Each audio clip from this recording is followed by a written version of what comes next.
So today we're going to work on our sleeve sloper. Hopefully you've already made your front and your back bodice slopers, because without those you won't have any purpose for making the sleeve sloper. So you can check those out on the blog, and this pattern is going to be for a set-in sleeve that's going to correspond with your front and back. So the measurements that you're going to need are your full sleeve length, which is from the sleeve ridge or the shoulder ridge to your wrist measurement, and that's going to be your desired length. My sleeve length will be 22 inches. Next, you will take your bicep circumference measurement, and that will be the widest point of your bicep. Typically, it falls just about at your apex, or you can look to your front sloper and your back sloper at where your side seam starts. So just at the top there will be about your bicep measurement.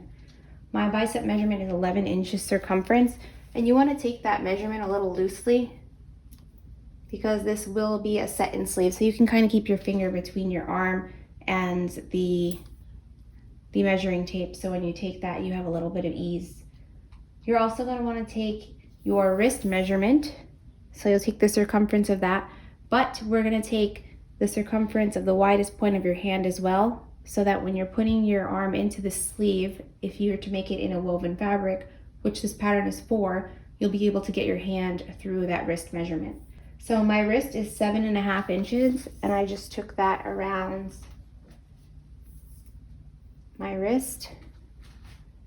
And you can take your cap height as well, which is from your shoulder ridge to your bicep, but we're not going to play with that just yet. I'm also going to include on the blog a measurement chart that gives you all of the parameters for all the sizes if you feel you'd rather work off of a measurement chart instead of a mannequin or yourself.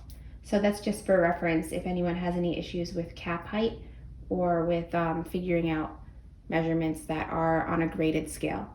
So we're going to work on paper now, and we're going to plot these measurements to actually draft our sleeve pattern. So you're going to want a piece of paper that's probably, depending on your measurements at least, I mean, I have mine at 18 by about 24. And what you're going to do is you're going to find the center lengthwise, and you're going to fold it in half.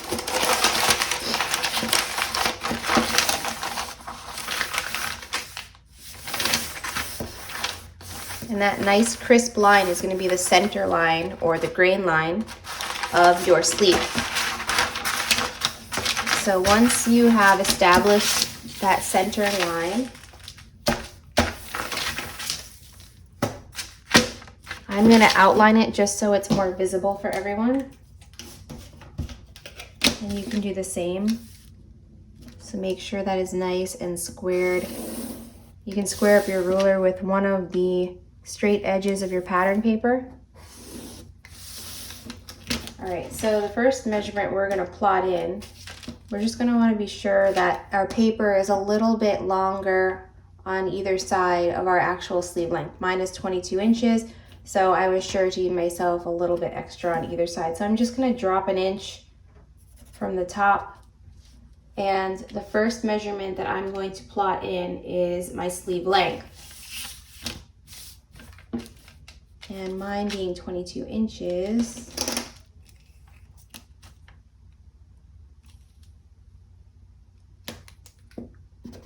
so now I have my sleeve length. I have the top and the bottom established. So we're going to label that as point A and point B. So you should have either your sleeve cap measurement and your bicep measurement, and your sleeve cap or your sleeve height was from your shoulder ridge down to your bicep. So for my measurement, I'm going to fill in 7 inches, and that's going to be our bicep line. If you want some peace of mind, you can always reference your front sloper, and you can square 2 rulers so that you can find the actual drop from your high point shoulder to your underarm and that will give you your cap height.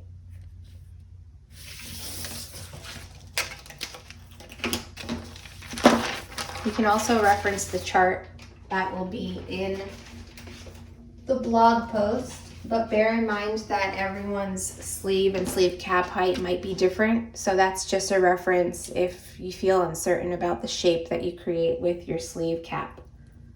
So now that we've established our bicep line, I'm going to mark that as point C. On either side of point C, I'm going to divide, I'm going to put half and half of my actual bicep circumference measurement, mine being 11. So I'm going to extend 5.5 inches on either side. And I'm going to label that as point D and point E. At point B, we're going to mark our wrist circumference using the same method as our bicep. So it should be half of your wrist measurement on either side of point B. My wrist measurement was 7.5, so I'm going to divide that.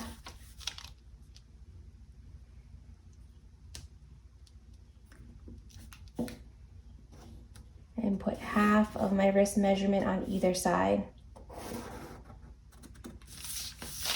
So we have our bicep line, our wrist, and we know that this is the top of the sleeve, our cap height. So for the next step, we are going to draw a line from either side of our wrist up toward point D and up toward point E. We're going to extend this line all the way up to the sleeve cap.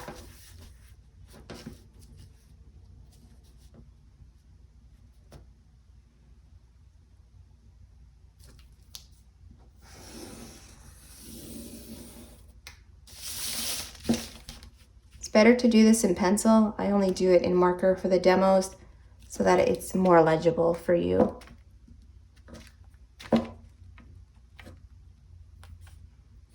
Oops.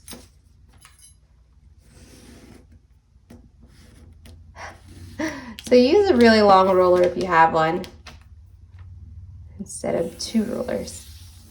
All right. So now we have the makings of our actual sleeve cap. So what we're going to do now is we're going to fold our paper in half again, and then we're going to fold it so we can have quarter fold lines. And that's going to help us shape the actual cap of our sleeve. And if your paper is curling like mine, you can iron it. Just don't use any steam, because if you get the paper wet, it's going to damage your pattern. So you've got your original fold line, and now we're going to fold it so that we can get quarters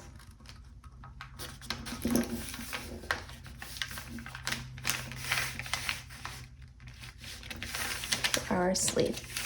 It's really more important that we get the sleeve cap folded, so don't worry about the remainder of the sleeve. So I'm going to keep my sleeve in half like this now because it's going to make my life a little bit easier.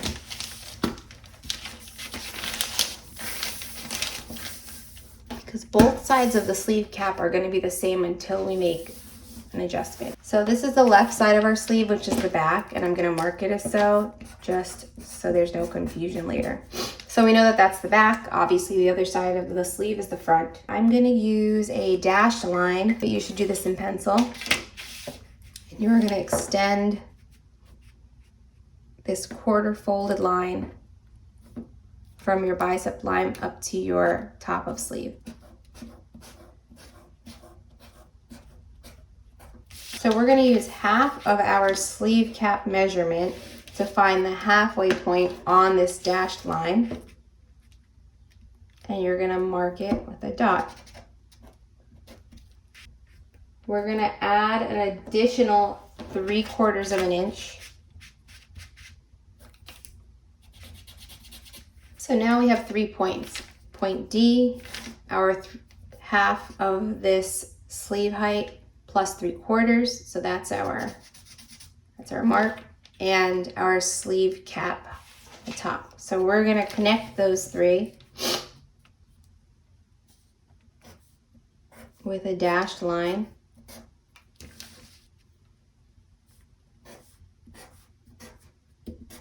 because that's only temporary. Now we have to add with our French curve to create a nicer, more fluid shape to our sleeve cap. So this is the hip curve or French curve. And for the top of the sleeve cap, we're going to use in this direction. And for the bottom of the sleeve cap, we're going to rotate and use in this direction. Like many of our other slopers, you want to be sure that you establish a little bit of a squared edge. So I'm going to measure in 1/4 of an inch from D so that I can keep that squared once I create my slope. And I'm going to do the same at the top of my sleeve, 1/4 of an inch.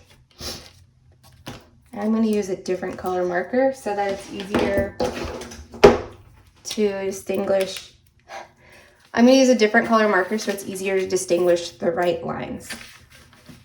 So from the top of my sleeve, I'm going to create as organic as possible of a slope.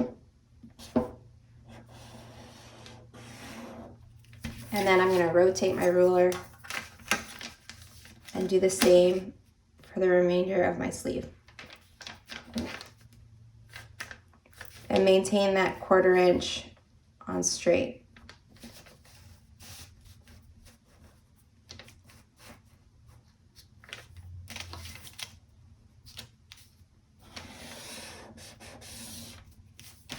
And you can go back and blend this a little nicer. So now that we have our sleeve cap, we're going to take our tracing wheel and we're going to transfer our sleeve cap to the other side of the sleeve.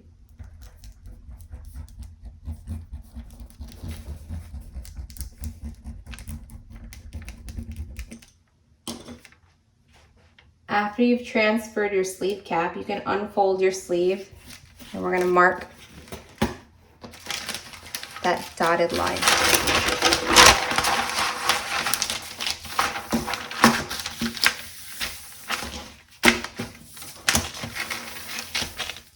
You can use the French curve again just so it looks more uniform.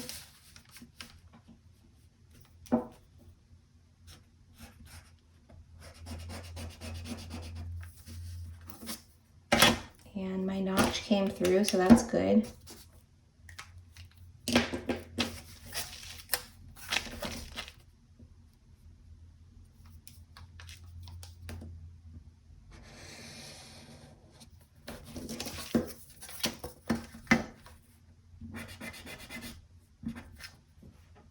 Okay. So before we add our seam allowances, we have to make an adjustment to the front of our sleeve cap. So bearing in mind of our notch, we're going to mark 1/2 inch on either side.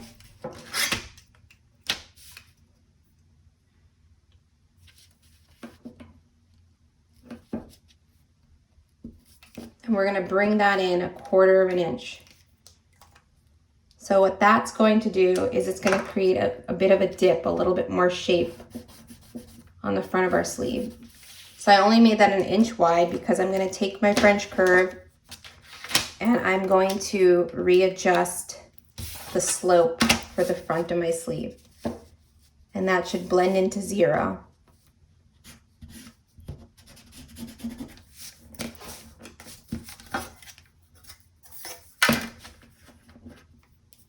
So you want to eyeball it so that it looks very organic. And in pattern making, we put a slash line through any old lines that we're not going to be using. But obviously you're using pencil, so you can just erase that. I'm going to just bring the notch in as well. That's still going to be my sewing notch. I'll just mark this as front. And then we can add our seam allowances. So typically with sleeves, you would add 1/2 inch to your armhole.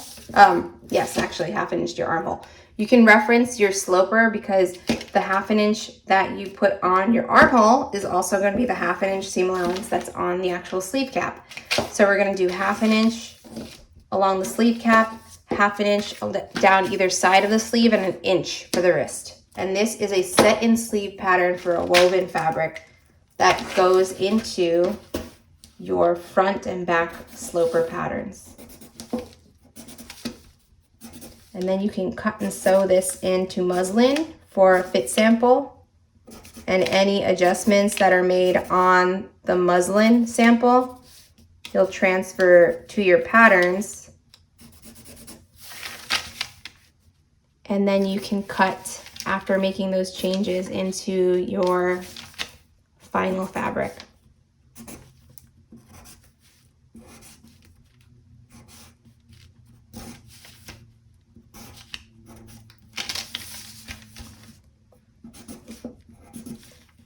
And for peace of mind, you can align this center mark with your shoulder on your front and back sloper, and you can double check that these measurements add to the same as your armhole circumference.